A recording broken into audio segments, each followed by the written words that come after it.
बिहार में राजद और कांग्रेस के बीच मुख्यमंत्री के चेहरे को लेकर तकरार है। राजद ने जहां तेजस्वी को मुख्यमंत्री उम्मीदवार घोषित कर दिया, वहीं कांग्रेस चुनाव बाद सीएम फेस तय करने की बात लगातार कर रही है।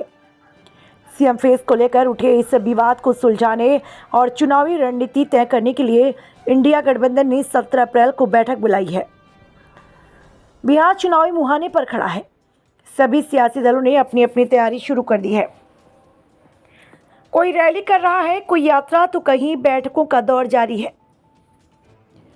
एनडीए की आज बैठक हो रही है। इंडिया गठबंधन 17 अप्रैल को बैठक करेगा। राजद और कांग्रेस के बीच मुख्यमंत्री के चेहरे को लेकर तकरार है। राजद तेज रफ्तार तेजस्वी सरकार के नारे के साथ आगे बढ़ रहा है, तो कांग्रेस इसमें ब्रेक लगाते हुए सीएम चेहरा चुनाव बाद तय करने की बात कह रहा है। कांग्रेस महासचिव सचिन पायलट ने अपने बिहार दौरे में बार बार यह साफ किया कि मुख्यमंत्री कौन होगा यह चुनाव बाद ही तय किया जाएगा। सचिन पायलट के बयान के बाद भी राजद ने साफ तौर पर कहा कि 2025 के बिहार विधानसभा चुनाव में महागठबंधन के मुख्यमंत्री उम्मीदवार तेजस्वी यादव ही होंगे। इसमें किसी को कोई कंफ्यूजन की जरूरत नहीं। एनडीए इधर अपनी बैठक तो कर ही रहा है। एनडीए के नेता चिराग पासवान भविष्यवाणी कर रहे हैं, चुनाव तक महागठबंधन बिखर जाएगा और राजद कांग्रेस अलग चुनाव लड़ेंगे।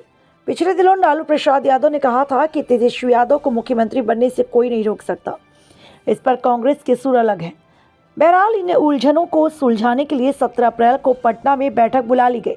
अब देखना दिलचस्प होगा कि इस बैठक में सबके सुर मिलते हैं या सब बेसुरे होंगे। केंद्रीय मंत्री चिराग पासवान ने कहा कि कांग्रेस आज वर्चस्व की लड़ाई पर है और यह वर्चस्व की लड़ाई महागठबंधन के भीतर ही चल रही है। पलायन को लेकर कांग्रेस की जो चिंता है, वही चिंता हमारी भी है। लेकिन इस समस्या की शुरुआत कहाँ से हुई? 90 के दशक में पीढ़ियां मजबूर हो गईं देहात छोड़कर दूसरे राज्यों में जाने के लिए। देहात छोड़कर दूसरे राज्यों और दूसरे देशों में जाने के लिए, क्योंकि राजद की सरकार ने बिहार में जंगल राज का माहौल बना दिया था। मैं मुख्यमंत्री नीतीश कुमार का धन्यवाद करता हूं, जिन्होंने अपने कार्यकाल के दौरान उस नींव को तैयार किया। आने वाले समय में बिहार विधानसभा चुनाव के बाद पीएम मोदी के नेतृत्व वाली सरकार व्यवस्था को इतना मजबूत करेगी कि न केवल पलायन रुकेगा, बल्कि रिवर्स माइग्रेशन की भी शुरुआत होगी।